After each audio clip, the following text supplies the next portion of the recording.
Isaiah Cassidy. I'm Mark Quinn with Private Party. And you're listening to the All Elite Podcast.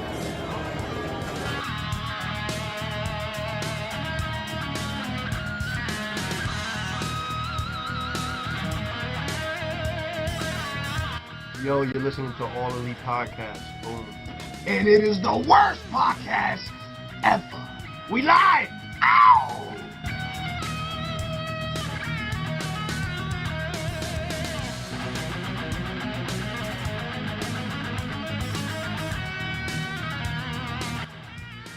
Hi, this is Brandon Cutler, and you are listening to the All Elite Podcast.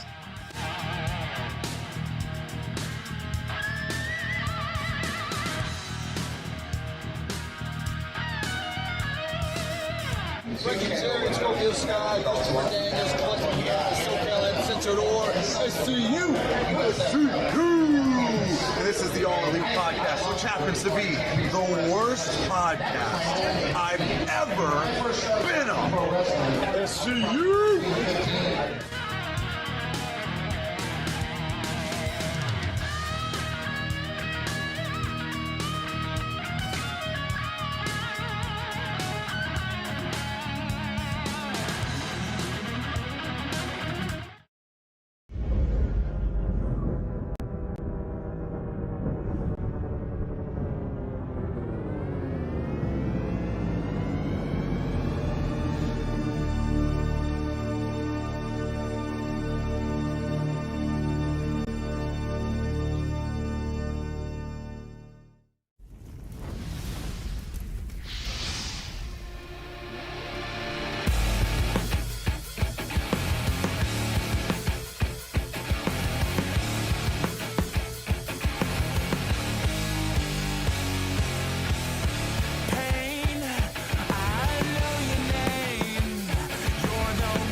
How's it going, ladies and gentlemen, AEW fans? Welcome back to the All Elite Podcast, right here on the No Holds Barred Network, your source for all wrestling podcast content and more. I'm your host, as always, your self-proclaimed greatest host, Kyle Masters, always joined by my co-host, she, the EVP Giggles, the Queen of the Indies, the Heartbreak Chick herself.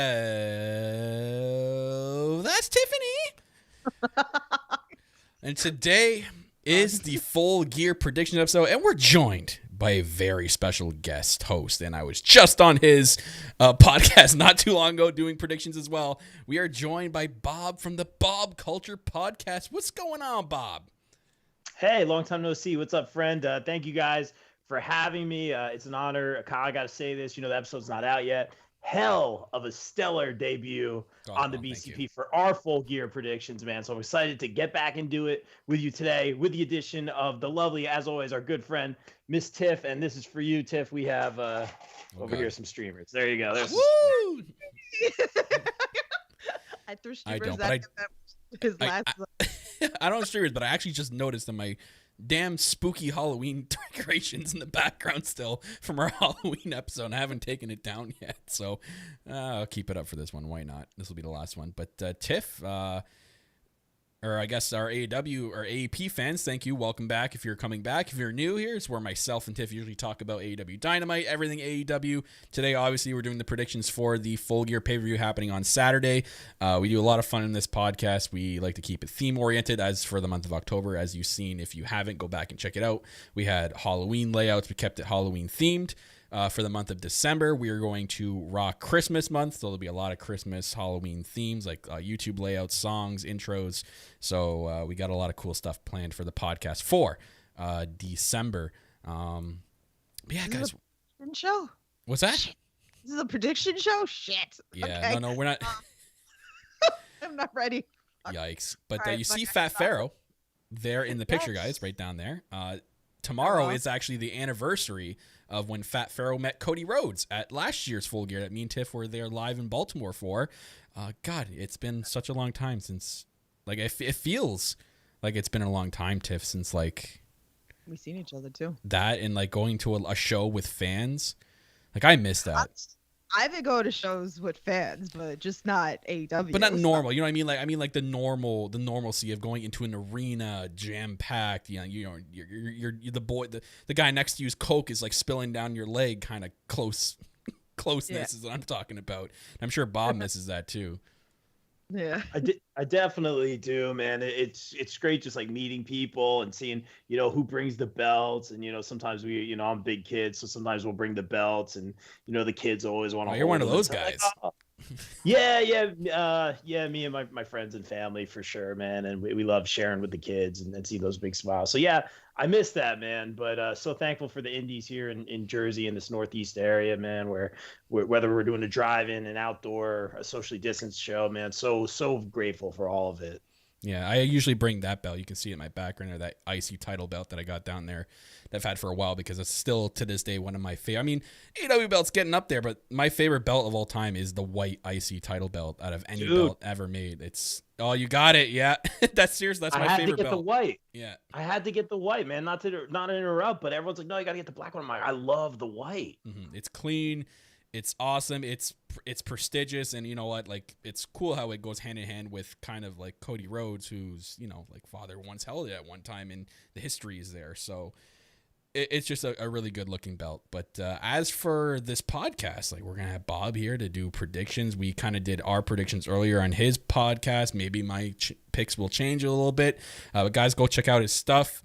Awesome work Bob does in his wrestling podcast. So guys, I'll put all his links down in the description for you guys to click and follow on social media and all his podcast platforms. So again, Bob, thank you for joining us today.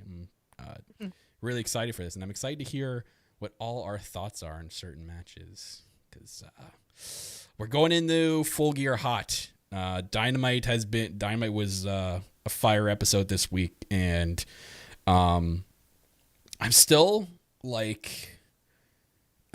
left feeling a little awkward. And I'm talking about that very, very intense kind of promo that Moxley and Kingston had this Wednesday. Tiff, I don't know what you were feeling, but I talked about it with Bob on his podcast, and how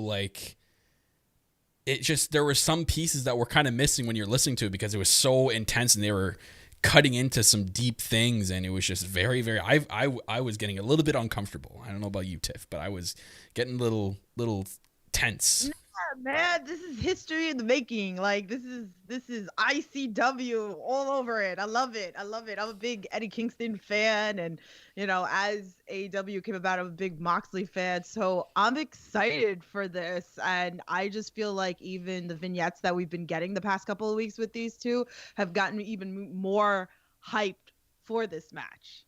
So I don't think it was awkward, but then again, like, I go back even deeper into the indies with it. So yeah. I mean, your indiness is all over this, basically. Hold on. Let me dust off the crown. Hold on. Oh, okay. God. Oh, there it is. The Indie Queen is in the building, ladies and gentlemen. Right. All bow down. Okay. We'll see. I mean, the crown does. It means she's the queen of the indies, but on this podcast, it also means she's the queen of picks, because most of the time Tiff does beat me in picks. I don't know what we're at now. I'm winning. You're winning still? I don't know. I'm just gonna agree with you. Sure. No, if you were winning, I would be honest about it, and I would say it. But the last two pay-per-views put me over. So I put you over. The Burger King, right? Burger Queen. Okay, so. No, it's not. It's not like that old crown. That crown, I'll give that one a lot better. That's a lot better looking crown. Now, Tiff, if I win, do you send me the crown? Is that how we're doing it here? Like, are you gonna mail that to me, and I can wear it on the podcast? No, because you can't cross the border. So nope. Oh yeah, true. Maybe I'll go buy myself one. Go buy one, but you're still not the king. So we'll see after these picks. We'll see. So without further ado, let's jump right into it. I don't really have these in any particular order, but I will be a respectful gentleman, because I am a respectful gentleman. God, I can't speak. Gentleman. And we're going to do ladies first. So we'll start with the women's matches right off the bat. So we'll start with the pre-show match that they announced. And that is Serena Deeb against Allison Kay. for the NWA World Women's Championship, who Serena defeated Thunder Rosa on an episode of NWA. I don't know if it was their pay-per-view or Power. I don't remember if it was one of their pay-per-views, but she did win it from her with Thunder Rosa now in whatever she's doing. I don't know. Billy Corgan's coming out saying she's signed to next year. Then she's coming out and writing WWE on her butt. I don't know what's going on with her. Thunder Rosa's doing her own thing. She's signed to next year. But what if he's playing us? No, what's it called? Came out with it. Yeah, that's what I mean. He could be playing us though, Tiff. Nah. Yeah, are you a Billy Corgan fan? Are you a Smashing Pumpkins fan? Yeah, why not? Yeah, sure. I don't know their music, but I'm a big fan. No, I like your music. Shut up. But yeah, so this match, it's interesting because it's the only buy-in match. And I brought this up on Bob's podcast. This is just supposed to be your match to get people to buy the pay-per-view. So I brought it up. I'm like, something has to happen in this match. It can't just have a solid women's match for the NWA title. Yeah, but you need a selling point here. They need to do something to sell you on buying that pay-per-view. So, Tiff, what are your thoughts on this match? My thoughts was this is way better than the other women's match that we got going on. Oh, God. On the main card. Seriously, that's just how I kind of feel about this whole match.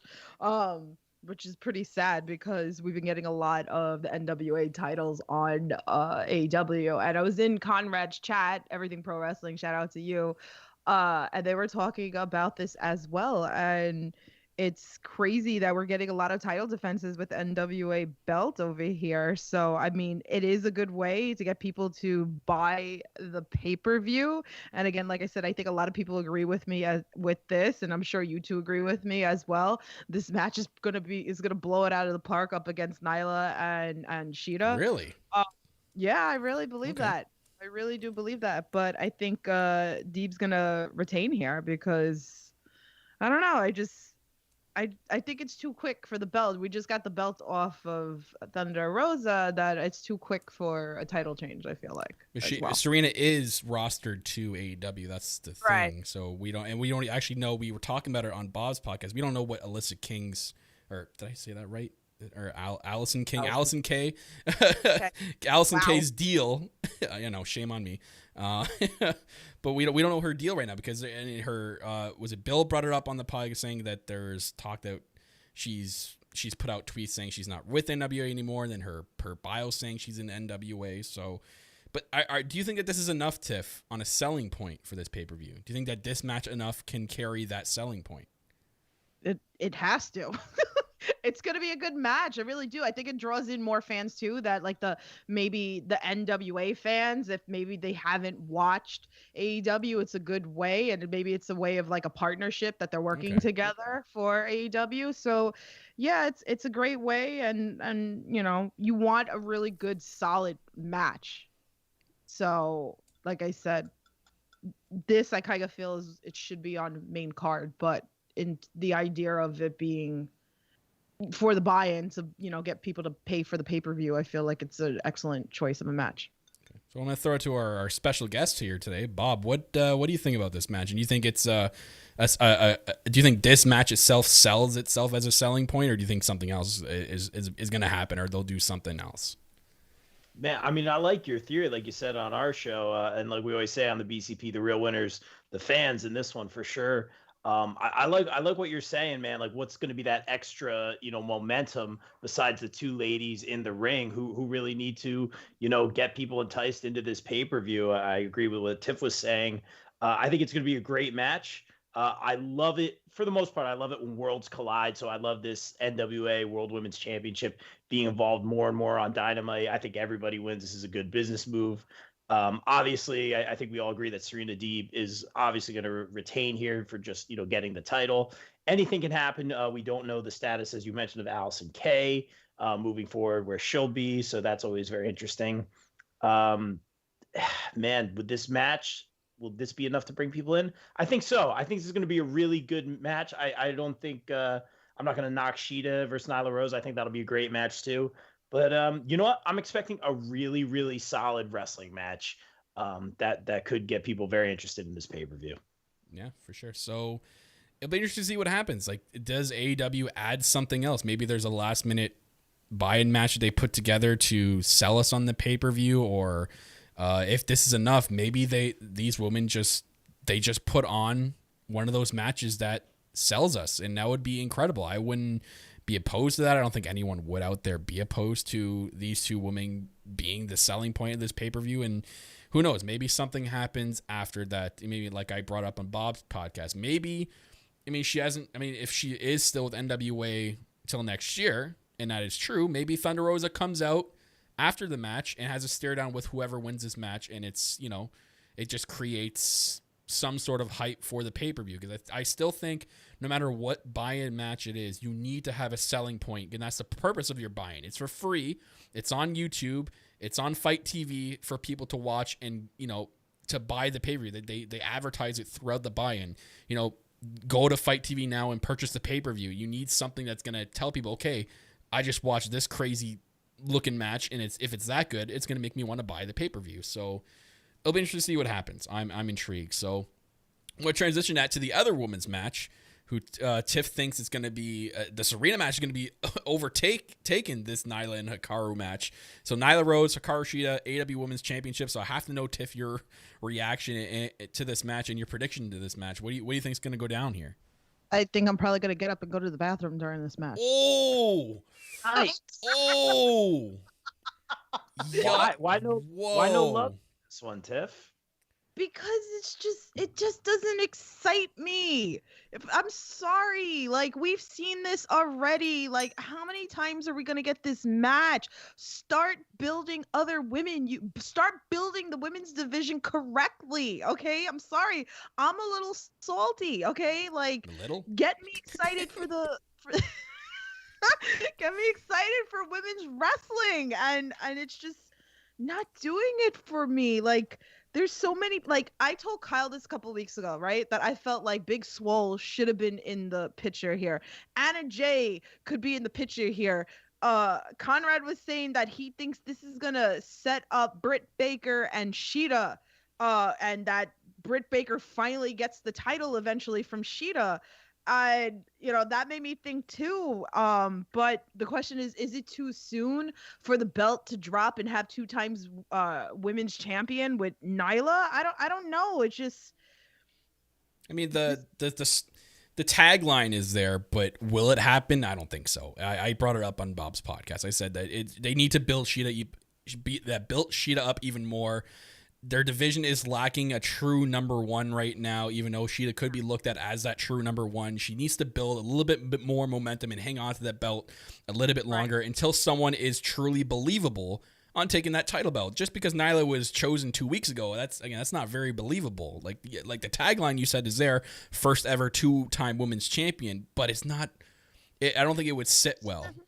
Excite me. That's what I'm saying. Like, Brad says Nyla and Shida have great chemistry. He said this should be very good. Most of the women aren't TV ready. Understood. That's what I'm saying. And it's just like, I don't know. I should be more excited for this, and I'm a huge Shida fan. I love her. I love that she came from Stardom, and I'm totally for this. And I know, like, the pandemic screwed a lot of things up as well, but they need to build their women's division a lot better than what it's been. Yeah. So, but with that being said, I believe Shida's retaining. Okay. Yeah. So I did pick Shida to retain as well. I think it's too early for a 2-week feud to lead to a title change. I think eventually people are right, and like you brought it up too, Tiff. Britt Baker probably will be the one to eventually dethrone Shida when it is ready. Hopefully, maybe not on an episode of Dynamite. I'd like to happen at a pay-per-view. Hopefully, like the next couple of months, we're going to see Britt recuperate from that injury, have a lot more storylines, I guess, promo stuff wise over the next couple of months. We'll see. But Bob, what do you think about this match? I'm a little more excited for it. I mean, Tiff, you bring up some great points for sure. Obviously big Shida fan over here, But I'll agree with you guys. I think it's no question that Sheeta does retain here.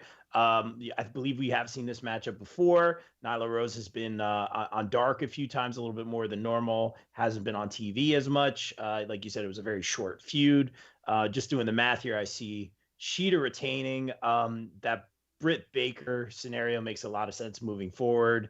If I could do a little fantasy booking here, I don't know how far along Chris is on getting, back to action. I know she's got a long road ahead of her. But first name drop here, Chris Statlander. Yeah. On the BCP, she's legit said she doesn't care about winning titles and stuff like that. But she just wants to make wrestling fun, which was like really refreshing, because when you guys know, when you interview people, like, I want this title, which is great. I totally support it. You have goals and you set the bar very high. But she's like, I just want to make wrestling fun again. And if you remember, her and Cheetah used to tag together a little bit on Dynamite. So I would love to see that kind of culminate at some point. And I'm just counting down the days till Statlander returns for sure. But as far as this match is concerned, I think, no question, Sheeta retains here. The often forgotten about Statlander too. I think I feel a lot of people, because of that injury, she's forgotten, or by a lot of AEW fans, that she's in the background, she's waiting, and when that injury does heal itself, she proved that even before that she's a big player in this AEW women's division. She's one of if you're going to pick a top 5, she's in your top 5 regardless of, and I kind of wish that we had more women to choose from in AEW, and that will come with time.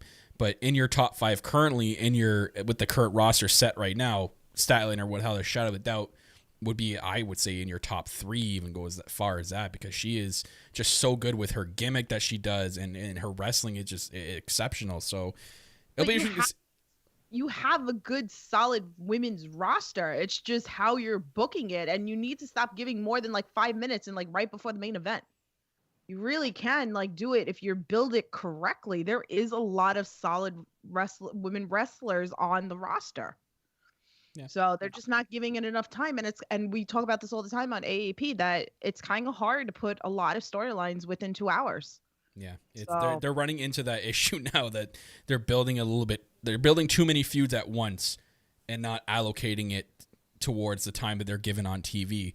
And you kind of see a lot of that gets pushed to AEW Dark, because they could fit 14 matches on an episode of Dark without even a storyline. I mean, they can put a storyline in there, but Dark is mostly almost 80% to 90% wrestle based, rather than the promo and the gimmick base that you see on Dynamite. So we'll see what happens. I mean, we all have faith that they'll do the right decision eventually, which they always do. So we'll see what happens. We'll move on here, and we'll start off hot here with Jericho and MJF. Gotta talk about these two.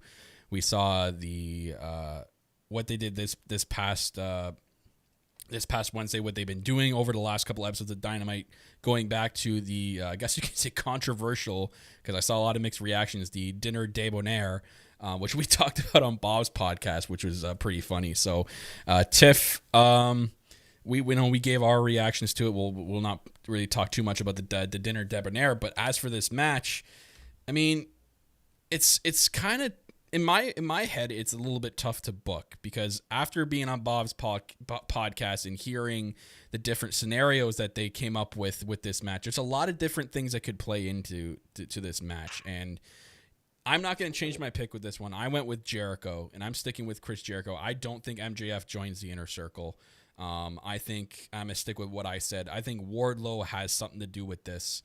I think we've been building this for so long that MJF just keeps pushing Wardlow aside. You saw when they were having that AEW World Title Tournament, when MJF said, if Wardlow wins, I'm taking that title shot. His title shot becomes mine, because we're together. So Wardlow's kind of just been taking the backseat for so long, and I think it's going to finally catch up to him, and he's gonna do something. He's gonna cost MJF in some way, and you've seen it too with him joining the Inner Circle.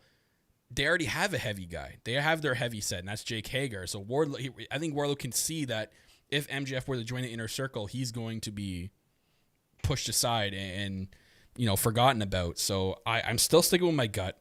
I know it does. I know, Tiff, it doesn't happen that often. My gut picks are a little bit out there. but I kind of want to see Jericho win this match, and I don't know. I mean, I've heard some good things about MJF joining in those types of storylines, but what are you saying? Well, actually, we'll throw it to Bob first. I want to hear what Bob has to say. So we'll throw it to Bob first. What do you say, Bob? Well, I love your theory, man, and I'll say this, Tiff. I think Bill and Kyle became best friends literally on the show. So that was good. There's that smile. Tiff, I feel like you're not like as stoked for like this. I think it's a stellar card. Like that was the first giggle I heard. I am. So we're gonna keep going deeper into matches, and you're gonna see it. So you're definitely see it. No, I'm good. I missed the giggles, you know. Here. Yeah. Okay. But yeah, so for this one, I agree with what Kyle was saying. You know, I think the payoff here ultimately is for Wardlow, you know, who's kind of been low key in the background. Low key had very few matches on TV and really stellar matches at that. You know, versus the likes of Luchasaurus. So I think there's going to be a little bit of storytelling during the match between MJF and Wardlow. Not to totally steal what Kyle's saying, but I really like it.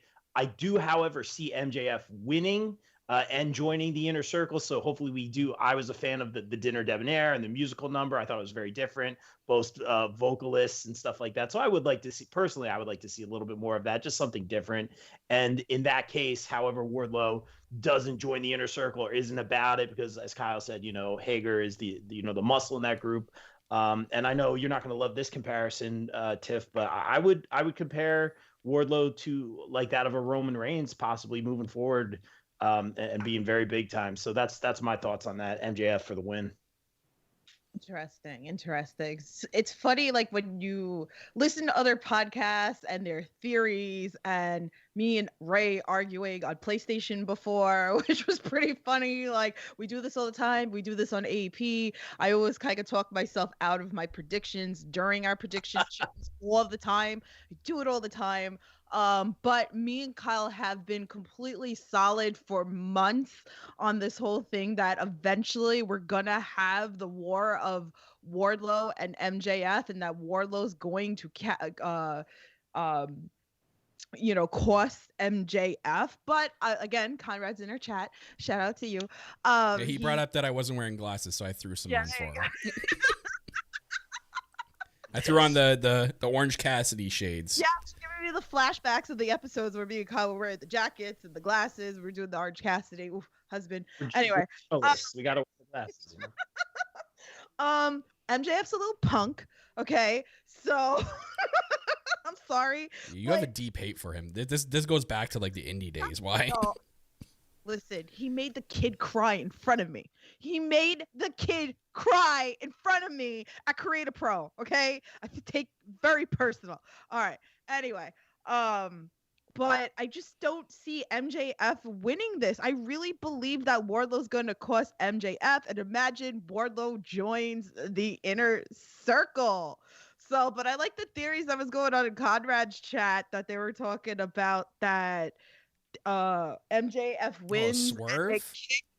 Swerve. That they were gonna beat up Jericho and kick Jericho out. Then there was about Sammy turns babyface, then Jericho turns babyface, and the sex gods come back. And I was like, wow. I was like, look at all these swerves going on. But I'm gonna stick with my guns here, and I'm gonna go with Chris Jericho for the win. And I think Wardlow's gonna cost MJF.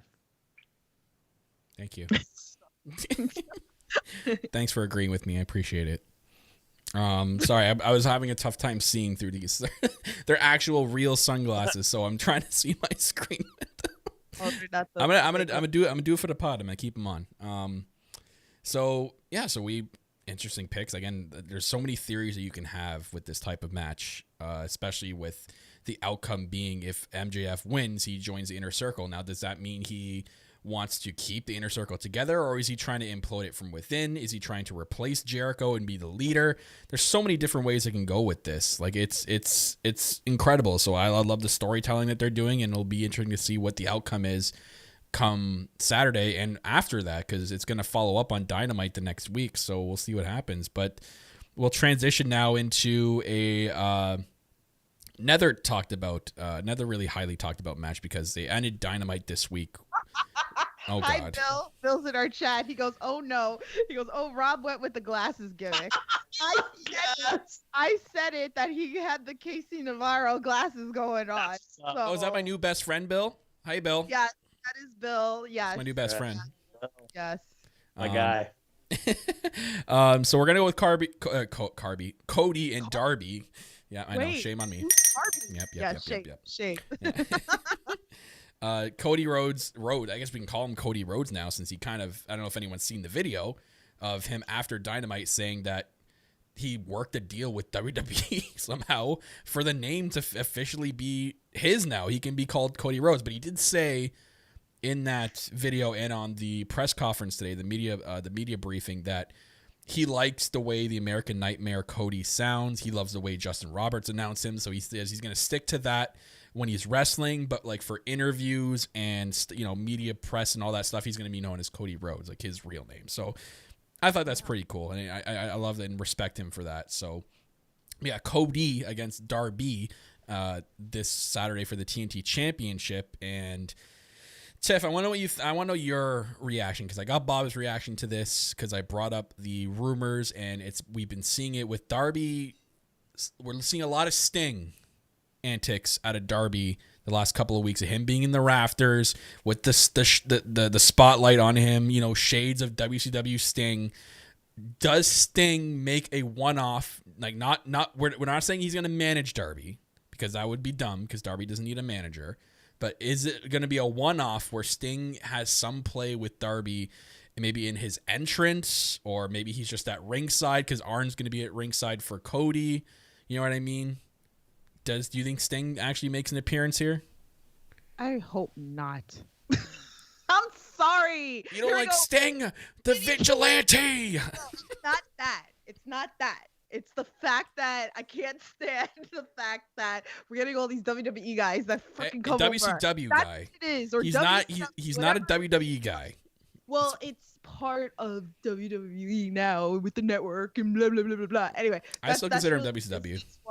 That's why I kind of go that way, because I really don't want to see that. But I get it. We see Eric Bischoff and we see all this stuff. And the Queen of the Indies, I want all the people from the Indies to come over to AEW. But he's not going to steal the thunder. It would just, because Arn comes out with Cody, but Arn doesn't steal the thunder from Cody. And it would be interesting if he comes out later with like Darby face paint or something. Like, I don't know. It would be interesting during this. Like, do we get an attack from Ricky Starks or something? And then that's where Sting shows up. There's a lot of rumors going on. Me personally, I don't need it. We've seen a lot of like showing belts or being guests or commentary or something like that. Like, maybe I could be okay with that, but I'd rather not. But that's me. That's my personal opinion with it. But who do you think is going to win this match, most importantly? Oh, God. So this is a match that I kind of played back and forth, right? And I always say this, and I was like, Cody, is the TNT championship belt. He's the one that's putting it on his back. I was very salty that Brody lost the belt and then it went back to Cody Rhodes, and that's just how I feel about it. But I talked about this for weeks as well, that I feel we need to start building our other roster members, our new and upcoming and even like fan favorites. And Darby is a huge fan favorite. And the fact of the full circle, that's how I look at it with this match, is Cody was the first one that wrestled Darby at the pay-per-view, and how meaningful it would be for Darby to take it from Cody because he lost. And that we know that they can have a really great match. Mm-hmm. So I think the trigger is going to be pulled here. I mean, I was upset it wasn't Orange Cassidy, but Kyle, who did you hear about Darby Allin from originally? There was this one girl on Twitter. She rando tweeted me, or she slid in my DMs. I'm like, who is this girl? Who is this? And she's like, yo, you got to check out this guy. His name's Darby Allin. I was like, okay, I'll check her out. And then I remember like checking it out and going to YouTube. I'm like, Tiff, you got to check out this guy named Darby Allin. You were like, oh my God, he's an indie guy. You see this trolling shit, Rob? Like, you see this trolling shit? You see what goes on? You're supposed to be the mediator of me and Kyle right now. Oh, no, I'm a guest here. Please, I'm not getting in the middle of anything, please. I'm smarter. But you will get into this, Rob. What is your prediction for this? Nice segue. I'm gonna go with this is a tough one, and I believe this is where I went. I had changed my pick on the show. Cody versus Darby again. I don't see the correlation with Sting coming out in any way, shape, or form. They both wear face paint, but I don't see any sort of correlation. As we talked about, Darby obviously doesn't need that mouthpiece. Doesn't need someone to speak for him. He has that quiet demeanor. We don't need to put a hat on a hat, as we've heard in other situations. Depending on the hat. Yeah, there it is. As we all put on glasses. I will say that this is the one that ends in a no contest.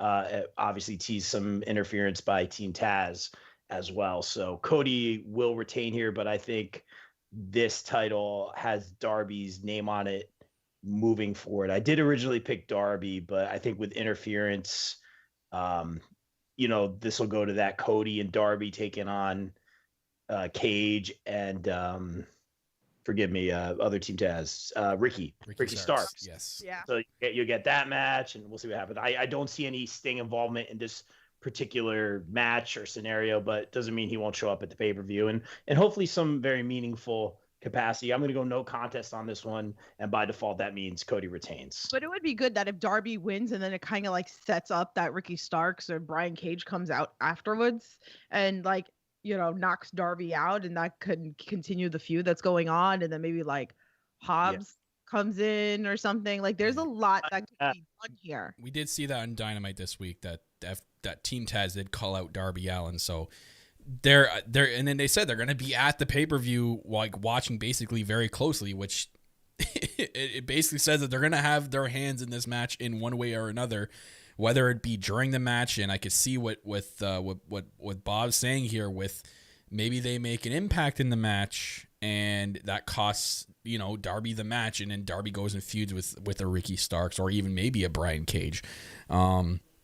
It's interesting. It's very, very interesting how again it's another match.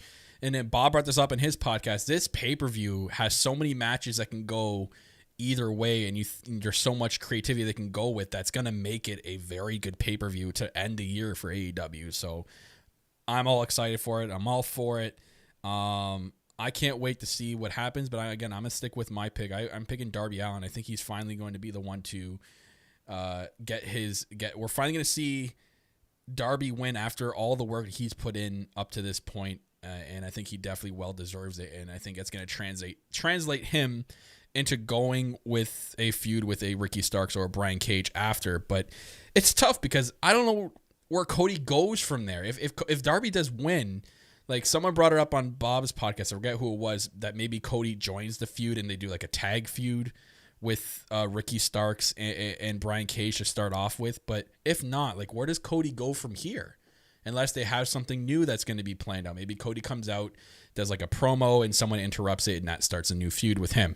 So we'll see what happens with that. But we'll translate into this is I want to hear Tiff here because I am wearing one of her list of husbands' sunglasses, and we're going to get into Orange Cassidy and John Silver of the Dark Order. This match was originally the buy-in match.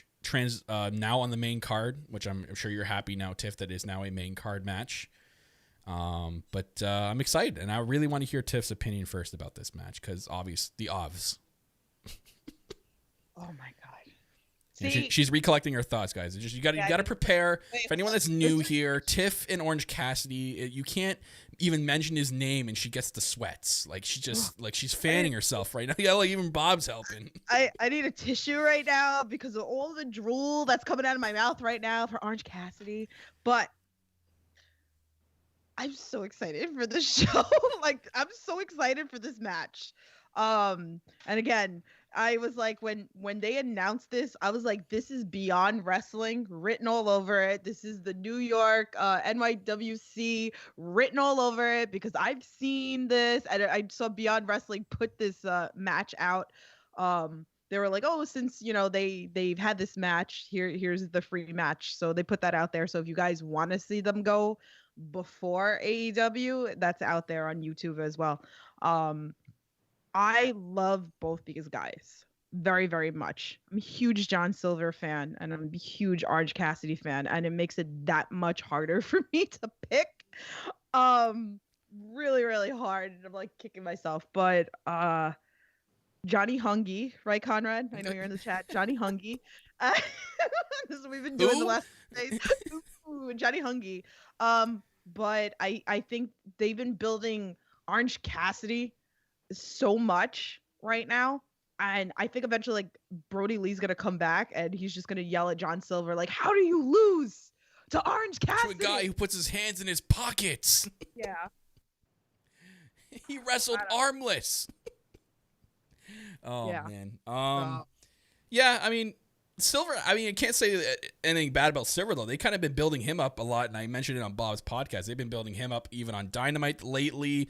BTE, he's like basically the star of BTE the last like month or so. So both these guys have been getting some sort of momentum in their own way. I did mention that Orange Cassidy actually hasn't had a win since Jericho in the Orange Mimosa match. So it does feel like he needs to pick up a victory here, although this match is going to be entertaining as hell. It's going to be hilarious with the antic. It's going to be great wrestling because both are extremely great wrestlers. And I think this is also a match that showcases the future of AEW and what this company does truly have to offer with these guys who are not big names from other companies who have come in from a Japan or come in from a WWE.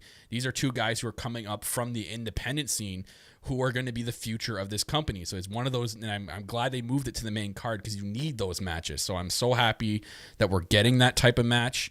It's sounding like Tiff here. It's not, I'm marking out for Indy right now. She's converting me. Yes, come to the dark side, Kyle. Come to the dark side. We didn't mention way before even Brody was named the Exalted One that Tiff was probably the leader of the Dark Order. I mean, there was rumors of her being the Exalted One. So, I mean, she still could be behind the scenes, the Exalted One. Brody could be a puppet.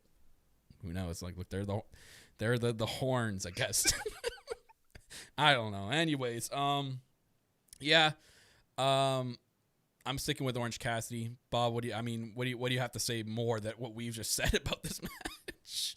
I mean, I'm literally just about to give a thumbs up here, but it's got to be Orange Cassidy for sure. Hands down, I'm glad they moved this to the main card. Obviously, we know, I mean, you have to give Orange Cassidy that limelight. He's got it. I don't know what it is, but he's got it. He's definitely going to win this one on the actual pay-per-view. So this will be just another win or W in the win column for him for sure. And more importantly, I think you're onto something with that theory of Tiff being the real leader of the Dark Order. So. Hey, see, Rob also knows better than to go against me and certain people. He knows. Right. He knows better because then tweet war goes on and he gets threatened by wrestlers and shit. That's true. You're not wrong. No, that's yikes. I try to maintain a positive, good working relationship with everybody. But I'm pumped for this match. I mean, I can see other members of the Dark Order being there. They get thrown out. The whole referee going, you're out of here. I love that. I mark out for that at each and every single time that happens. It's probably one of my favorite things in a wrestling match when the referee throws the people out and their reactions. Oh my God. I think they did it to John Silver not too long ago, and his reaction was perfect. The guy is he screams entertainment when you need that entertainment in a wrestling match or a promo. So it was so good. But we'll move on here to, speaking of entertainment, this is going to be 100% entertainment because it's going to be cinematic. And we're going to go to Matt Hardy and Sammy Guevara, Sammy G, however you want to say it, against Matt Hardy, who, again, I don't know which persona he's going to pick. Are we going to see all of them in this match? Is he just going to stick to Broken Matt? I'm interested to see how they do this, but I mentioned it on Bob's podcast, Tiff. We're getting AEW production plus Matt Hardy creative mind. We're getting a gold mine type of match here. This is going to be so good. The Elite Deletion match. I see so much going into this, especially you got a mind like Matt Hardy. We've seen Matt Hardy do all these deletion type of matches before in the past for whatever company he was with. Those were all ideas from his head played out on screen. So we have that plus the money and the production of AEW. we are going to get something truly epic, I think, and it's going to be I think this is one of the dark horse matches of the card to potentially steal one of the matches of the night. I think we're going to get a very good match here. And in terms of cinematic type of match, and I think it was easier for them to do that to not risk injury, because we all see what happened last time these two went at it, and yikes, that was a big yikes. Bob said on his podcast that he had people in attendance, and it was very awkward type of situation. But I think Matt Hardy is going to pull out here. I know there were some predictions on Bob's podcast saying that if this could be a way that if Sammy loses, this could play into the MJF and Chris Jericho thing. The Inner Circle would be like, well, or MJF could be like, well, Sammy can't get the big match. He can't win the big match. He loses all the time. He's lost to Matt Hardy twice, and that could be a ploy to kick Sammy out of the Inner Circle. But I like that idea. I'm not sticking with it, but I'm still going to pick the same outcome. I'm sticking with Matt Hardy. So, Tiff, what do you got? I just hope Matt Hardy doesn't get hurt again. Right? Like, fingers Sorry, crossed, like nothing bad happened during the cinematic taping. I'm not trying to be a Debbie Downer, but like being a female, like that kind of killed the last pay-per-view for me. Like I felt what it did? It sucked out a lot of like energy, I thought, at that point in the pay-per-view. I remember, I know, Bob, I think you probably, I don't know if you felt the same way. I think at that point it did suck a lot of hype out of it. And it's not his fault. It happened. It was an accident, and like I get it, things happen, but I don't know, I get worried, and it's like you don't want to see anybody get hurt, and it became scary that it's like, why didn't you stop the match? So but we do need, this feud has to end, and we need to move forward with it. But the fact of it being the elite deletion match, like I feel like Matt Hardy has to win. I feel like it's written all over it. So yeah, I'm gonna go with Matt Hardy on that. Awesome. So Bob, I know you picked on your show. Have you changed your pick six then, or are you sticking with your guns there? I know Bill will call you out if you don't. Bill's gonna call me out. This is the one I'm changing. Okay. This is the one I'm changing, and it's because all y'all convinced me. Bill, have at it. I said on my show, I think Sammy's gonna get the win, and Hardy doesn't need this. It's all about putting Sammy over, and we teased maybe a Sammy face turn. We teased maybe a breakup with the Inner Circle, maybe a tag team straight up with Jericho again. So there's lots of directions this can go, but as you guys said, and I said on my show also, Matt Hardy does have the home field advantage. These are the matches that you don't expect him to lose, but with all that in play, I'm going to change my answer here. I'm going to go to, who knows which, maybe version 1, as a matter of fact. I'm going to go with Matt Hardy on this one, and that will more so play into the storyline of Sammy moving forward to see which direction he goes. Maybe this streak of losing to Matt Hardy ends up with him leaving the Inner Circle. So we'll see what happens. But this is the one answer that I'm changing, and I'll go with Matt Hardy with home field advantage here.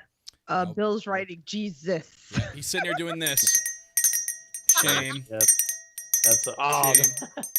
That's me when I lose my fantasy football league. Track points from Rob. There it is. Oh, you know what? I don't have a buzzer. Look, I'm trying to give you guys a little flavor here. All right, I don't want to like regurgitate the same stuff, but no, honestly, that's the one I would change. I got you, bro. I respect. That salt and pepper. Salt and pepper. Right. It was bad. I'm just gonna go with it, Tiff. Salt and pepper. Love it. Love it. So another thing I'll love to hear from is I want to hear Tiff's reaction to this. So we're gonna go on with the FTR Young Bucks AEW Tag Team Championships. Tiff, I've heard your prediction for this for the last couple of weeks. Has it changed since then? Are you still sticking with, it's too obvious that the Bucks are gonna win because of the stipulation, or have you changed your mind here? Listen, I don't know what the hell's going on. Now you got salt and pepper. Like, I don't know either. The salt, okay? The salt, okay? The salt and pepper is real right now. No. Now that like you're telling me that like Matt's really injured with an ACL tear, like it's starting to make me question it. But I kind of thought I am gonna stick with my guns here, and I still think that the Young Bucks are going to take the belts off the FTR because I think the whole stipulation made it obvious. You're not gonna do. You think they're playing you like a fiddle? They ain't playing you. Yeah, like I don't. You look, it's the Young Bucks. How can the Young Bucks not have the titles eventually or at all? And the build for this kind of got a little burnt out. I feel like for me personally, I've been saying for months this match does not need the belts on it, but if it's really true, if it's true that Matt really is hurt and he does have a tear because now it's being reported by everybody. So if everyone doesn't know, Alvarez did report that Matt Jackson has been wrestling or had been wrestling the last couple of weeks with a potentially torn MCL in his knee. That's why they're playing the storyline of a injured, quote unquote, injured ankle. And they're playing the question of he may not be 100% in his match for Full Gear. Then me and Tiff read right before the podcast that Matt actually tweeted out saying that I know there's been rumors of me hurt, but I am cleared now to wrestle I am cleared to wrestle at Full Gear. So Matt kind of acknowledging that the injury was real, but he didn't really specify where the injury was in a tweet, which leads me to believe, is he doing that for the quote unquote ankle or is he doing that for the actual knee? And he put like he was joking around. He called them the Boar Horseman, and he said "F the Revival" in that quote. So I'm like, okay, so is he just playing off this quote unquote ankle injury that they re-injured this week, or is he talking about the actual knee? And if he's not talking about the actual knee, this goes into a very, very interesting prediction that I heard on Bob's podcast today by our boy Bill, and it really got my head in a loop. So you have to go check this out and listen to Bill explain it. So I'll give you basically a summary. He thinks that it's going to be a draw. And he thinks a certain tag team that's been living in Florida lately that won't be in New Japan is going to show up, steal the belts, bring it to Wrestle Kingdom, and force FTR to go over to Wrestle Kingdom and steal and get the belts back, the AEW World Tag Team title belts. And I'm talking about the Gorillas of Destiny. So it was a very, very interesting prediction. It got my head thinking, and I really don't know what to think anymore with this freaking match. I wrote down the prediction of FTR, but just that prediction alone that Bill said got me. It's got my hamster going nuts on it. Like he just drank a Red Bull and he's like just wheeling away on his little hamster wheel. I don't know. He does. And what? He does that. Yeah, he does, man. He like. So I wrote that. I mean, I'll stick with my pick, FTR. I think FTR does win, and I think the Bucks stick with this EVP pact, and they're gonna join Cody, and maybe they join him and say, I don't need to wrestle for the main title belts. I've done so much with my career. I'm just they don't really need to do that anymore. They can have great matches like you, Tiff. This match doesn't need a title belt. Maybe the Young Bucks feel the same way about their careers. Maybe they say they don't need to go for the AEW World Tag Team titles. They can be great without them because they've done so much in the past. But I can see both sides of the fence here. I'm still going to stick what I've written down. I'm going to stick to what I've written down. I'm not going to change it. FTR for the win. Bob, let's hear your thoughts. What do you got for this match? Well, thanks for the plug, first and foremost, for the show. So everyone tune in and hear what Bill has to say about that.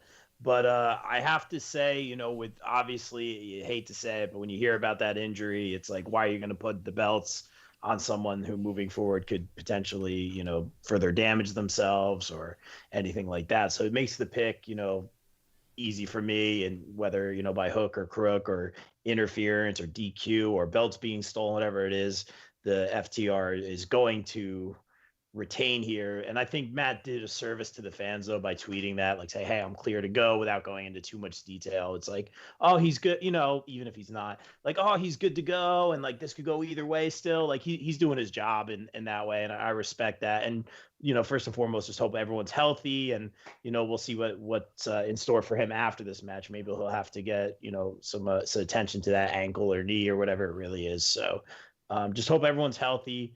The build for this match, Tiff touched on this a little bit, was a little confusing to me. The build on social media and stuff when they were in different organizations and whatnot. That was a lot of fun.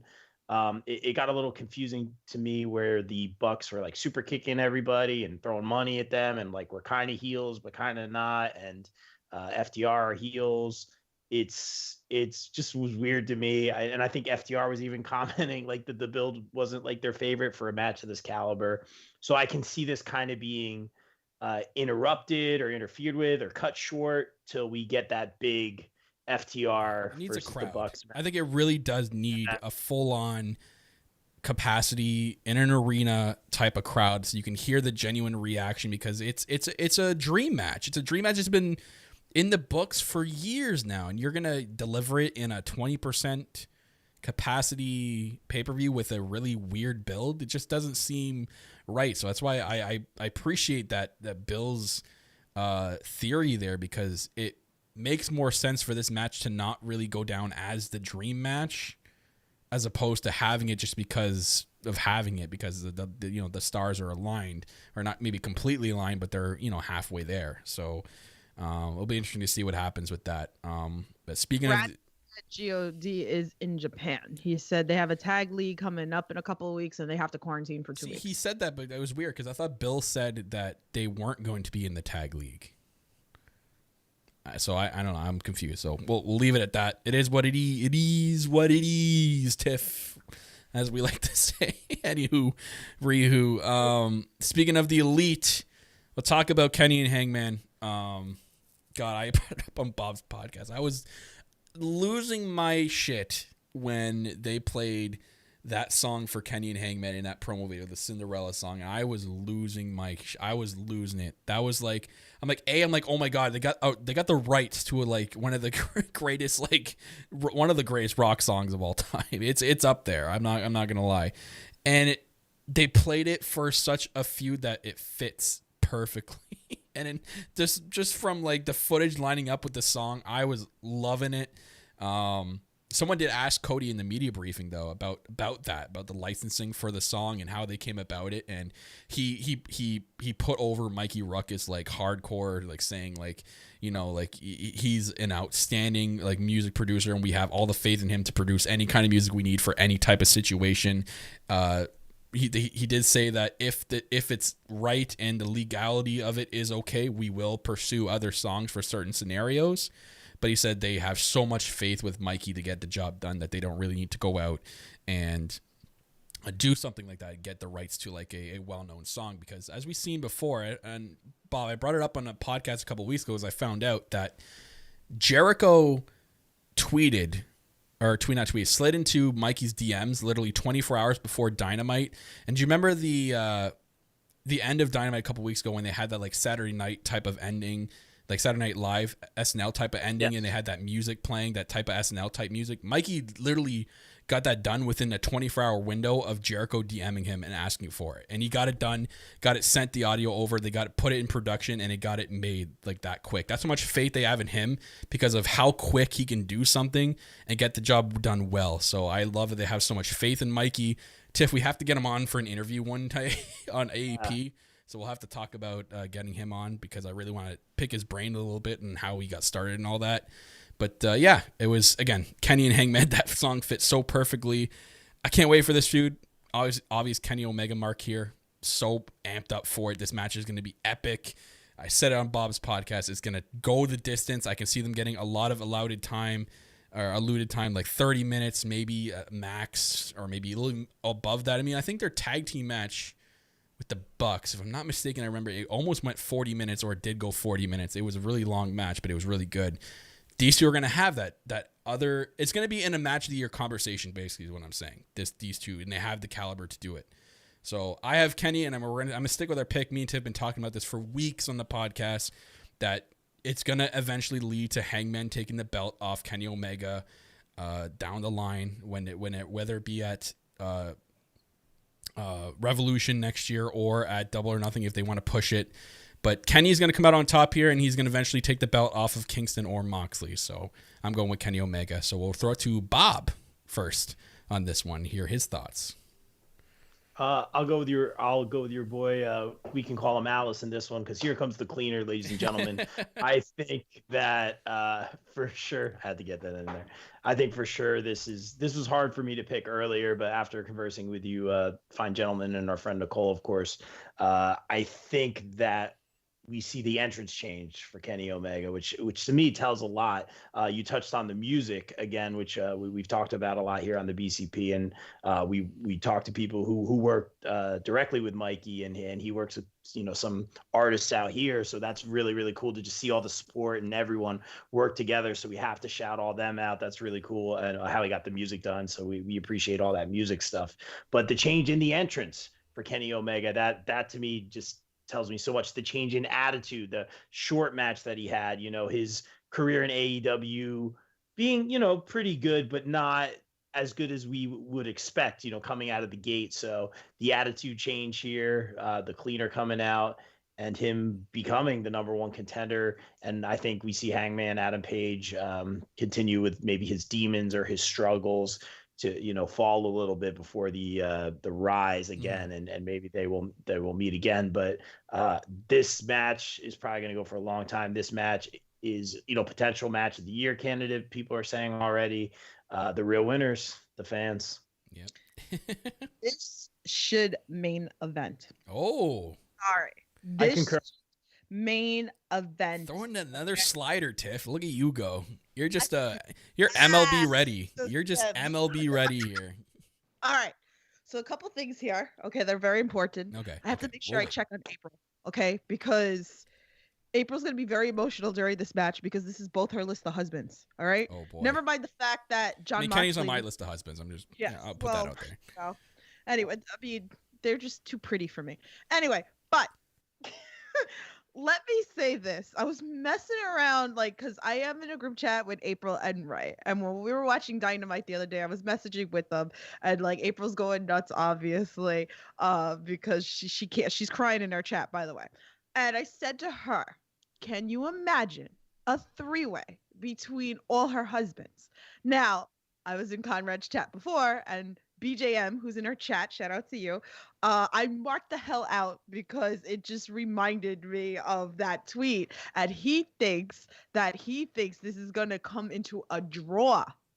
And that we're going to get a three-way for the belt. Mind blowing. Can you imagine? Oh my God. Do you think they go a time limit draw? Yeah, or time limit, or somehow they come to get you something.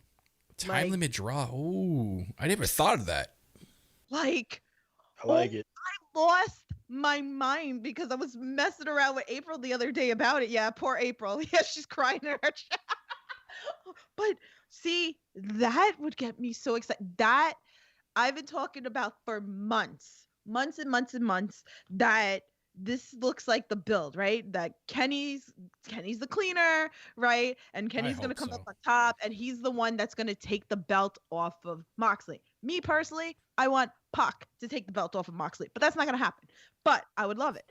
But I really do believe that Kenny's going to come out here, and Hangman Page is going to be the Shawn Michaels of AEW.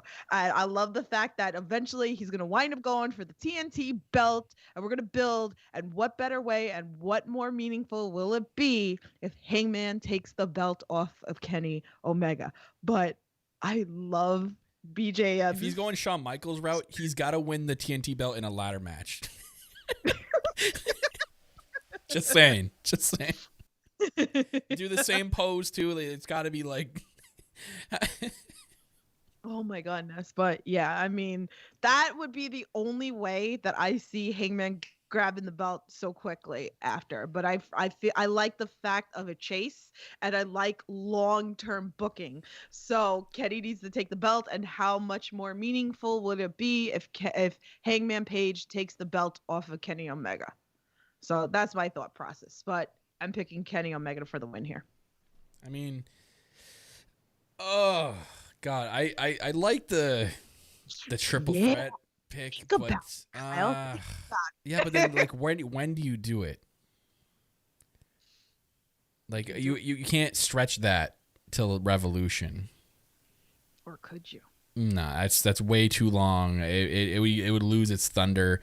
You'd have to do an episode of Dynamite, and even then, I just feel like if you're gonna do something that ties in the story of Kenny and Hangman, you need to do it on a pay-per-view, and it's got to mean something. I think the story is way better, like our original prediction of Hangman taking it off Kenny. It means that much more. And if they have to push it to Double or Nothing next year, if there's a chance maybe they can get some crowd, I think it would mean more too with a crowd as well. That's another type of match that needs a crowd for the end, like the end game here. So yeah, I got Kenny. You got Kenny. Does Bob have Kenny? He's got Kenny. Yes, sir. Yeah, I think I asked you first, didn't I? Yeah, I made the terrible Alice pun. So yeah. Yeah, that's right. Sorry. So we'll see if Kenny does win and then who he faces, because we'll get into this last one, the AEW World Championship match, in another emotional match. Jon Moxley's taking on Eddie Kingston. And I brought up in the beginning of this podcast today how emotionally intense and sort of awkward in my eyes and a lot of people's eyes of that promo was. And it was that was probably, I don't remember the last time I've seen an intense promo like that. Like that was very, very, very intense because of how like Eddie Kingston, and again, he's the king of promos. This guy could sell it. He could, oh my God, he could sell you anything, this guy. And it was just so well done that like the line he dropped about his grandmother or his mother about the belt. And I'm like, oh my God, like he's just cutting through. He's going right for the throat, like off the bat. Like it was just so good. So, this is going to be an emotional match. And it was brought up on Bob's podcast earlier, guys. You guys got to check it out. Listen to what we had to talk about, because it was brought up that, there's going to be man tears in this match, Tiff. We think that there's going to be crying. It's going to get so emotional that both Moxley and Eddie Kingston are going to cry eventually, either if it's one or both. But I brought it up too that we're probably going to get a very, very, very physical match. And if you are a fan of Moxley and Kingston, you're in for a treat, I think. And if you're a fan of Moxley, I said it wherever you are in the timeline of becoming a fan of Moxley, if you're a fan of Moxley starting in WWE or starting in AEW, you might want to prepare yourself, because I think Moxley and Eddie Kingston are going to beat the ever-living shit out of each other. They are going to use everything, including the kitchen sink, to beat the crap out of each other to make the other say, I quit. And they're going to go nuts. It's going to be very intense. It's going to be very emotional. It's going to be crazy, but I'm sticking it. Eddie Kingston winning the belt would be cool. They can do a lot of cool things with Kingston as a champion. Bob actually brought it up on his podcast that, ever since he got into AEW, he's had basically title matches. He's had more title matches than he's had regular matches. This guy he's been built as a top guy right off the bat because of his promo game, and rightfully so. And he's a good wrestler as well. He's been in the game forever. He's a grizzled vet.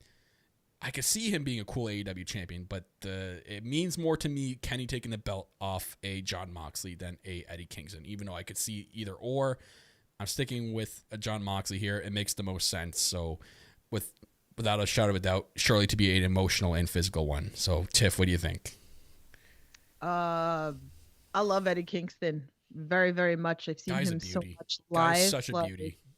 Oh, like so exciting. I preach about this all the time that I've seen him live so many times. He's so good. So good. It's like a no-brainer for me. I just feel I think you're right. I think it's going to be very intense. I'm going to love it. They're going to kill each other. It kind of brings me back to Full Gear last year when me and Kyle were there, and I love the fact that Kyle brought this up. That Kyle was when he watched Moxley and Kenny Omega in that match, he's like, I'm not used to what you're used to and watching these death matches. I'm like, this isn't even like a real death match. Like, so that's why I feel like this has to come like full circle as well. And as much as I love Eddie, the feud, it's just the story that's building here. Like I said, I just feel, and maybe we will get that swerve. Maybe we will get a three-way, maybe there are a lot of things that could be done here, but it's, Moxley got screwed out of like the pandemic, I feel like a lot this year. Being the COVID champion has really kind of, not necessarily hurt Moxley's entire title reign, but his title reign probably would have been a lot better without COVID.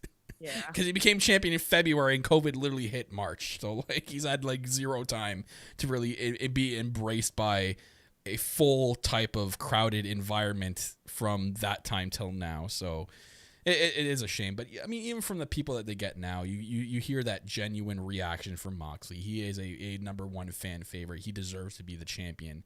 But Tiff, do you think this treads deathmatch territory? Do you think they get to a point, or is it going to be more just Not physical what- pain and emotional stuff rather than They're not gonna do that again because it upset so many people, and deathmatch is an acquired taste. And I watch a just lot bring of Luther out for that. what? Just bring Luther What? out for that. King of death matches.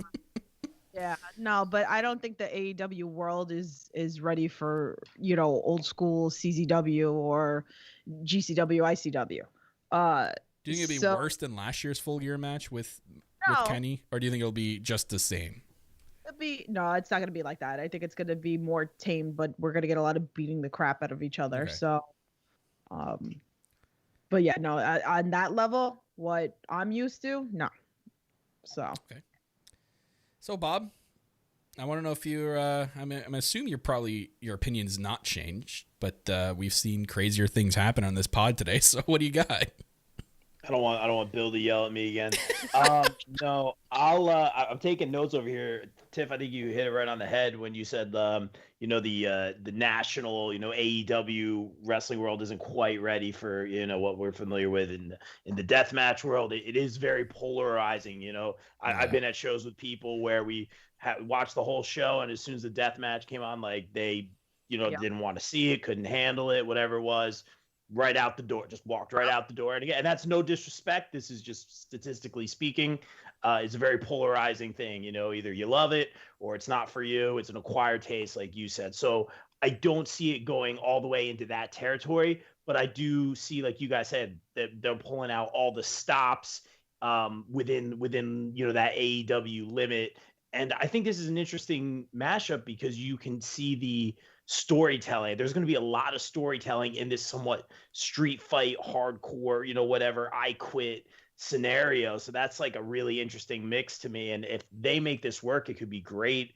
The promo, Kyle, you touched on this earlier. We talked about it on the show, on the Bob Culture podcast on iTunes, Spotify, and YouTube. You can, you could Love see the oh, I got you, bro. Promo. Not my first. Shameless promo. Not my first rodeo. Yeah, you know the deal. I know the deal. I think you could see in that promo how intense it was, how real it was, like very real. A word we use in the business, like you could see where it toes that line or surpasses that line. There's a lot of hype before I watched it because a lot of people are like, oh, that promo. So my expectations were like here, and it was really good because Eddie Kingston, let's be real, arguably the best on the mic, the best promo. Like I was saying, like he's had almost all title matches, whether it be the TNT title, the AEW World Championship. It's crazy.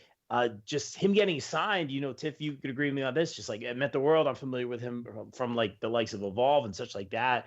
Just so good. And I'm just like, man, I love seeing opportunity. I love seeing opportunity. But for him to get this shot means so much. For them to incorporate that personal relationship, because I didn't think Kingston was going to get the shot going into the pay-per-view.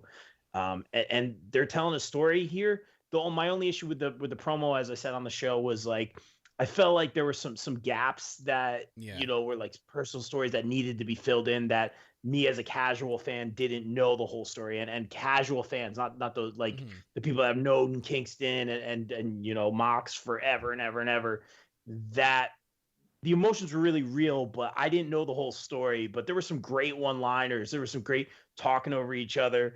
And, like we said, hashtag man. He wanted him to kill him. He's like, you're going to have to kill me. Do it. Kill me. And I'm like, oh my God, like, what are you doing? That's what makes it more exciting. And that's what intrigues you and pulls you in, because you're like, oh, again, like not everybody thinks the way that like maybe someone like me who knows a little bit more deeper from the past. So you have to always think of the casual fan, but also we play a little bit into like a fan like me who knows a little bit more deeper into the indie side. That's why I say the indies are very important. So, but yeah, deathmatch. I still gotta get Rob over here. I gotta get him to ICW with me. I have been in some conversations. It's gonna happen. I can't wait. Yeah, it has to happen because me and Rob were at, what was it, Standalone a couple of weeks ago together, and Rob had to sit with me for my boy Akira. All right. Oof. Okay. Yeah. Anyway, so it wasn't really a real death match. Oh, thank you. I got no fan for you. Sorry. Yes, but it was funny because they were using like some stuff, but it's not real death match. So they were using like cookie sheets and like chains, but the chains were plastic, like Halloween. So which is actually on my shrine back there, by the way, Rob, because it was in Akira's mouth and they left it for me. Yikes. No comment. Listen, that's the real deal.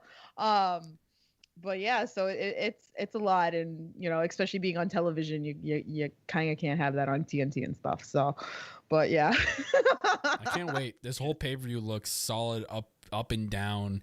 I can't wait for this Saturday. It's going to be very good. I think it's going to knock it out of the park as one of the pay-per-views of the year, and there's going to be a lot of matches on this card that are going to potentially be matches of the year. So I have full faith in what they're doing with this pay-per-view and booking-wise. So it's a good way to end off the year with the last pay-per-view of 2020.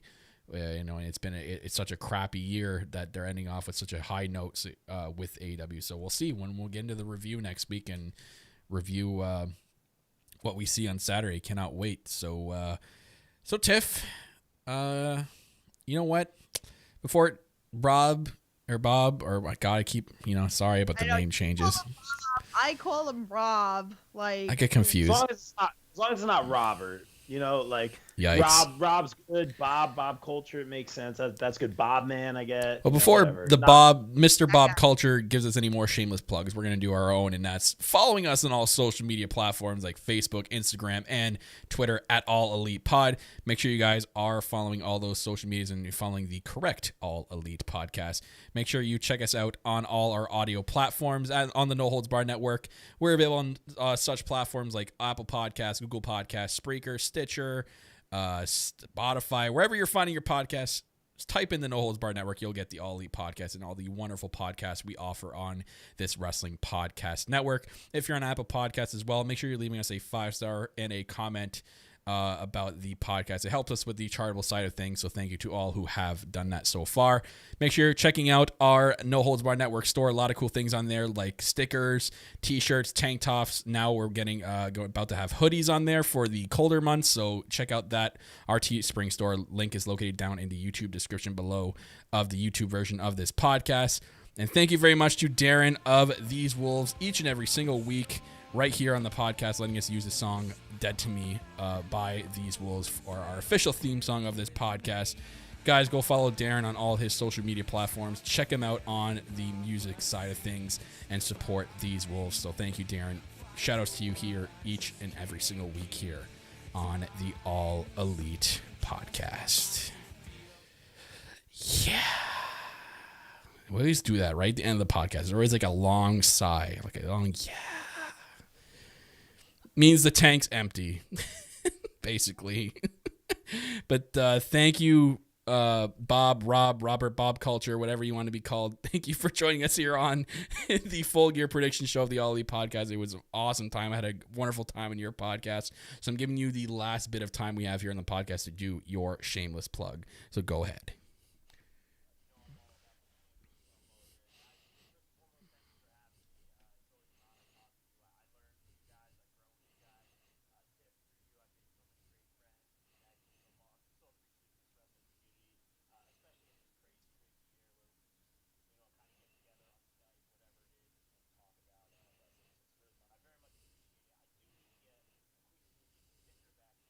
Oh.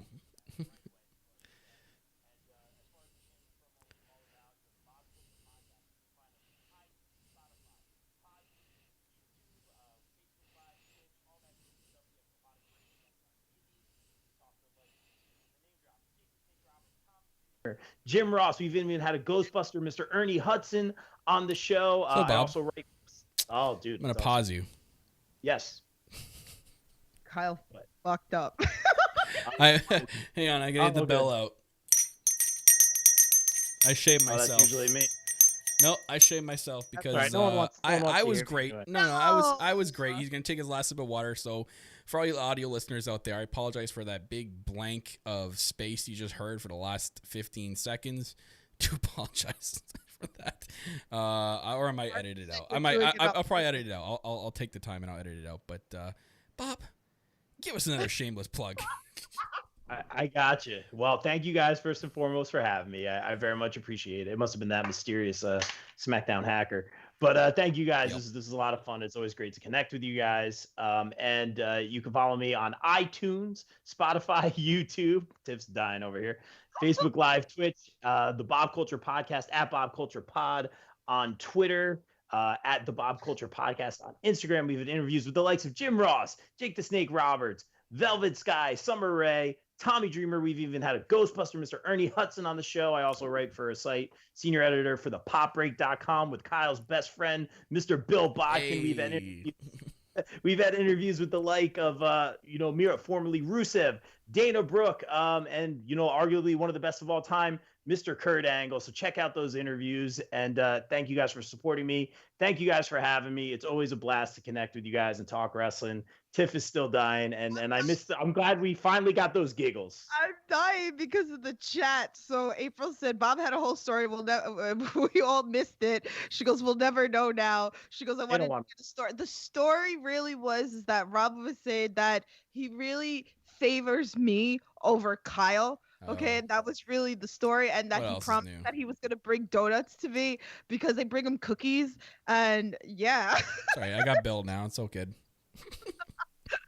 Me and Bill have just become best friends, like the movie Step Brothers. Like that's how tight we are. I thought that immediately when you guys are hitting it up. Yeah.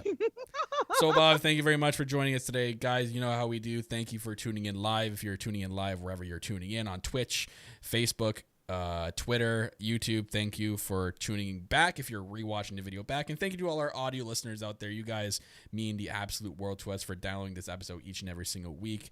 You're listening to the All Elite Podcast, all our full gear predictions right here on the No Holds Barred Network, your source for all wrestling podcast content and more. I'm your host, as always, your self-proclaimed greatest host, Kyle Masters, always joined by my co-host, she the Evie Piggles, the Heartbreak Chick, the queen of the indies herself. That's Tiffany. And that was Bob from Bob Culture Podcast. Guys, go follow his stuff. I'll put all the doobly-doo in the description down below. We'll see you guys next time right back here for the full gear review on the All Elite Podcast. Take it easy.